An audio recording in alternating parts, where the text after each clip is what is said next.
ನಮಸ್ಕಾರ ಸ್ನೇಹಿತರೆ, sports history ಕನ್ನಡದ ಮತ್ತೊಂದು ವಿಡಿಯೋಗೆ ತಮಗೆಲ್ಲರಿಗೂ ಆತ್ಮೀಯವಾದ ಸ್ವಾಗತ. ಸ್ನೇಹಿತರೆ, ಗೆಲುವಿನ ಟ್ರ್ಯಾಕ್ಗೆ ಮರಳಿದ ರಾಜಸ್ಥಾನ, CSKಗೆ ಎರಡನೆಯ ಸೋಲು. ಸ್ನೇಹಿತರೆ, ಮಹತ್ವದ ಪಂದ್ಯದಲ್ಲಿ ಸಂಘಟಿತ ಆಟದ ಪ್ರದರ್ಶನ ನೀಡಿದ ರಾಜಸ್ಥಾನ್ ರಾಯಲ್ಸ್ ತಂಡಕ್ಕೆ 6 ರನ್ಗಳಿಂದ ಚೆನ್ನೈ ಸೂಪರ್ ಕಿಂಗ್ಸ್ ತಂಡವನ್ನು ಮಣಿಸಿದೆ ಅಂತಾನೆ ಹೇಳ್ಬೋದು. ಈ ಮೂಲಕ ರಾಜಸ್ಥಾನ ಹ್ಯಾಟ್ರಿಕ್ ಸೋಲಿನ ಅಪಾಯದಿಂದ ಪಾರಾಗಿದೆ. ಈ ಗೆಲುವಿನೊಂದಿಗೆ ರಾಜಸ್ಥಾನ್ ಜಯದ ಖಾತೆಯನ್ನು ಓಪನ್ ಮಾಡಿದೆ.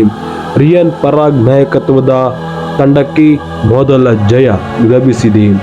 18ನೇ ಆವೃತ್ತಿಯ 10ನೇ ಪಂದ್ಯದಲ್ಲಿ ಟಾಸ್ ಅನ್ನು ಸೋತು ಮೊದಲು ಬ್ಯಾಟ್ ಮಾಡಿದಂತಹ ರಾಜಸ್ಥಾನ್ ರಾಯಲ್ಸ್ ತಂಡ 20 ಓವರ್ಗಳಲ್ಲಿ 9 ವಿಕೆಟ್ಗಳನ್ನು ಕಳೆದುಕೊಂಡು 182 ರನ್ಗಳನ್ನು ಕಲೆ ಹಾಕಿತ್ತು.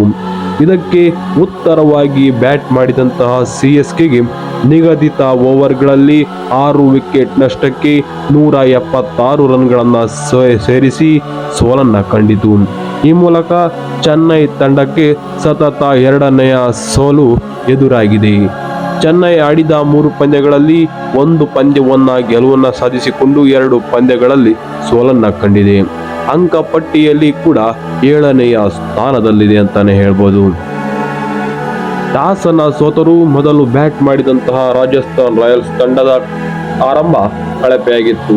ಭರವಸೆಯ ಆಟಗಾರ ಯಶಸ್ವಿ ಜೈಸ್ವಾಲ್ 4 ರನ್ಗಳನ್ನ ಬಾರಿಸಿ ಔಟ್ ಆದರು. ಆರಂಭದಲ್ಲೇ ವಿಕೆಟ್ ಕಳೆದುಕೊಂಡು ಸಂಕಷ್ಟದಲ್ಲಿದ್ದಂತಹ ರಾಜಸ್ಥಾನ್ ತಂಡಕ್ಕೆ ಸಂಜು ಸ್ಯಾಮ್ಸನ್ ಹಾಗೂ ನಿತೀಶ್ ರಾಣಾ ಆಧಾರವಾಯಿತು. ಈ ಜೋಡಿಯನ್ನ ಕಟ್ಟುಹಾಕುವರಲ್ಲಿ CSK ಬೌಲರ್ಸ್ ವಿಫಲರಾದರು. ಈ ಜೋಡಿ 2ನೆಯ ವಿಕೆಟ್ಗೆ 42 ಎಸೆತಗಳಲ್ಲಿ 82 ರನ್ಗಳನ್ನು ಸಿಡಿಸಿತು. ಸಂಜು ಸ್ಯಾಮ್ಸನ್ 20 ರನ್ಗಳನ್ನ ಬಾರಿಸಿ ಪೆವಿಲಿಯನ್ ಕಡೆ ಮರಳಿದರು. ನಿತೀಶ್ ರಾಣಾರವರು ಆಕ್ರಮಣಕಾರಿ ಆಟವನ್ನ ಆಡಿ ಚೆನ್ನೈ ಬೌಲರ್ಗಳನ್ನ ಬೆಂಡೆತ್ತಿದರು. ಇವರ ಆಟಕ್ಕೆ ಬ್ರೇಕ್ ಹಾಕಲು ಧೋನಿ ಚೆಂಡನ್ನ ಅಶ್ವಿನ್ ರವರಿಗೆ ನೀಡಬೇಕಾಯಿತು. ಈ ವೇಳೆ ನಿತೀಶ್ ರಾಣಾ 80 ರನ್ ಬಾರಿಸಿದ್ದಾಗ ಔಟ್ ಆದರು. ಅವರ ಅಮೋಘ ಇನ್ನಿಂಗ್ಸ್ನಲ್ಲಿ 10 ಬೌಂಡರಿ 5 ಸಿಕ್ಸರ್ಗಳನ್ನ ಬಾರಿಸಿದ್ದರು. ಧ್ರುವ್ ಜುರೇಲ್ 3 ರನ್ಗಳಿಗೆ ಔಟ್ ಆದರೆ ಸಿಮ್ರನ್ ಹೆಟ್ಮೈಯರ್ 19 ರನ್ಗಳನ್ನ ಸಿಡಿಸಿ ಔಟ್ ಆದರು. ಉಳಿದ ಬ್ಯಾಟರ್ಗಳು ರನ್ ಕಲೆ ಹಾಕುವರಲ್ಲಿ ವಿಫಲರಾದರು. ಅದೇ ರೀತಿ ಚೆನ್ನೈ ಸೂಪರ್ ಕಿಂಗ್ನ ಪರ ಖಲೀಲ್ ಅಹ್ಮದ್ ಮತ್ತು ಸ್ಪಿನ್ ಬೌಲರ್ ಆದಂತಹ ನೂರ್ ಅಹ್ಮದ್, ಮತೀಶ ಪತಿರಾಣ ತಲಾ 2 ವಿಕೆಟ್ಗಳನ್ನ ಪಡೆದುಕೊಂಡ್ರು ಅಂತಾನೆ ಹೇಳ್ಬೋದು. ಇದ್ರೆ ರಾಜಸ್ಥಾನ್ ನೀಡಿದಂತಹ ಗುರಿಯನ್ನ ಬೆಂಬಲಿಸಿದಂತಹ ಚೆನ್ನೈ ಸೂಪರ್ ಕಿಂಗ್ಸ್ ತಂಡಕ್ಕೆ ಆರಂಭವೂ ಕೂಡ ಕಳಪೆಯಾಗಿತ್ತು. ಆರಂಭಿಕ ರಿಚಿನ್ ರವೀಂದ್ರ ಜೋಫ್ರಾ ಆರ್ಚರ್ ಎಸೆತವನ್ನ ತಪ್ಪಾಗಿ ಅರ್ಥೈಸಿ ವಿಕೆಟ್ ಕೀಪರ್ಗೆ ಕ್ಯಾಚ್ ನೀಡಿ ಪೆವಿಲಿಯನ್ ಕರೆ ಮರಳಿದರು. 2ನೇ ವಿಕೆಟ್ಗೆ ರಾಹುಲ್ ತ್ರಿಪಾಠಿ ಜೊತೆ ಇನ್ನಿಂಗ್ಸ್ ಬೆಳೆಸುವ ಜವಾಬ್ದಾರಿಯನ್ನ ಹೊತ್ತುಕೊಂಡಂತಹ ಋತುರಾಜ್ ಗಾಯಕ್ವಾಡ್ 46 ರನ್ಗಳ ಜೊತೆಯಾಟವನ್ನ ಕಾಣಿಕೆಯಾಗಿ ಚೆನ್ನೈ ತಂಡಕ್ಕೆ ನೀಡಿದರು. ಈ ವೇಳೆ ರಾಹುಲ್ ತ್ರಿಪಾಠಿ 23 ರನ್ಗಳನ್ನ ಬಾರಿಸಿ ಔಟ್ ಆದರು. ಶಿವಮ್ ದುಬೆ 1 ಬೌಂಡರಿ ಮತ್ತು 2 ಸಿಕ್ಸರ್ಗಳ ಸಹಾಯದಿಂದ 18 ರನ್ಗಳನ್ನ ಬಾರಿಸಿದ್ದಾಗ ಸ್ಪಿನ್ ಬೌಲರ್ ಒನಿಂದು ಅಸರಂಗ ಎಸೆತದಲ್ಲಿ ಮಿಡ್ ಆಫ್ ನಲ್ಲಿದ್ದಂತಹ ರಿಯಾನ್ ಪರಾಗ್ಗೆ ಅದ್ಭುತವಾದ ಕ್ಯಾಚ್ ನೀಡಿ ಪೆವಿಲಿಯನ್ ಕಡೆ ಮರಳಿದ್ರು ಅಂತಾನೆ ಹೇಳ್ಬೋದು. ರಿಯಾನ್ ಪರಾಗ್ ಅದ್ಭುತವಾದ ಕ್ಯಾಚ್ ಅನ್ನ ನೀಡಿ ಒಂದು ಶಿವಮ್ ದುಬೆ ಔಟ್ ಆಗಲು ಕಾರಣರಾದ್ರು ಅಂತಾನೆ ಹೇಳ್ಬೋದು.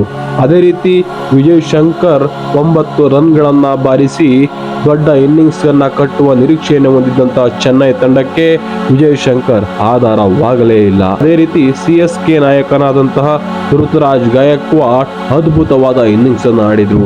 7 ಬೌಂಡರಿ 1 ಸಿಕ್ಸರ್ಗಳ ಸಹಾಯದಿಂದ 63 ರನ್ಗಳನ್ನ ಸಿಡಿಸಿ ಔಟ್ ಆದರು.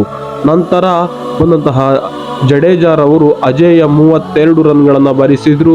ಧೋನಿ 16 ರನ್ಗಳನ್ನ ಬಾರಿಸಿ ಸಂದೀಪ್ ಶರ್ಮಾಗೆ ವಿಕೆಟ್ಗಳನ್ನು ಒಪ್ಪಿಸಿದ್ರು. ಒನಿಂದು ರಾಜಸ್ಥಾನದ ಪರ ಉತ್ತಮ ಬೌಲಿಂಗ್ ಅನ್ನು ನಡೆಸಿದಂತಹ ಒನಿಂದು ಅಸರಂಗ 35 ರನ್ಗಳನ್ನ ನೀಡಿ ತಾವು ಮಾಡಿದಂತಹ 4 ಓವರ್ಗಳಲ್ಲಿ 4 ವಿಕೆಟ್ಗಳನ್ನ ಪಡೆದುಕೊಂಡ್ರು. ಅದೇ ರೀತಿ ಜೋಫ್ರಾ ಆರ್ಚರ್, ಸಂದೀಪ್ ಶರ್ಮಾ ತಲಾ 1 ವಿಕೆಟ್ಗಳನ್ನು ಪಡೆದುಕೊಂಡ್ರು ಅಂತಾನೆ ಹೇಳ್ಬೋದು. ನೋಡಿದ್ರಲ್ಲ ಸ್ನೇಹಿತರೆ, ಈ ಮೂಲಕ ರಾಜಸ್ಥಾನ್ ತಂಡ ತನ್ನ ಹ್ಯಾಟ್ರಿಕ್ ಸೋಲಿನ ಭಯದಿಂದ ತಪ್ಪಿಸಿಕೊಂಡಿದೆ. ಚೆನ್ನೈಗೆ ಸತತ 2 ಸೋಲುಗಳನ್ನು ನೀಡುವ ಮೂಲಕ ಚೆನ್ನೈ ತಂಡವನ್ನು ಎಲ್ಲ ತಂಡಗಳು ಕೂಡ ಡಾಮಿನೇಟ್ ಮಾಡುವಂತಹ ಸಾಧ್ಯತೆ ಇದೆ. ಅದೇ ರೀತಿ ಸ್ನೇಹಿತರೆ, ರಾಜಸ್ಥಾನ್ ರಾಯಲ್ಸ್ ಹಾಗೂ CSK ವಿರುದ್ಧದ ಪಂದ್ಯ ಹೇಗಿತ್ತು, ಅದೇ ರೀತಿ ನೀವು ಕೂಡ ಈ ಒಂದು ಪಂದ್ಯದ ಬಗ್ಗೆ ನಿಮ್ಮ ಅಭಿಪ್ರಾಯವನ್ನು ನಮ್ಮ ಕಮೆಂಟ್ ಬಾಕ್ಸ್ನಲ್ಲಿ ಕಮೆಂಟ್ ಮಾಡಿ.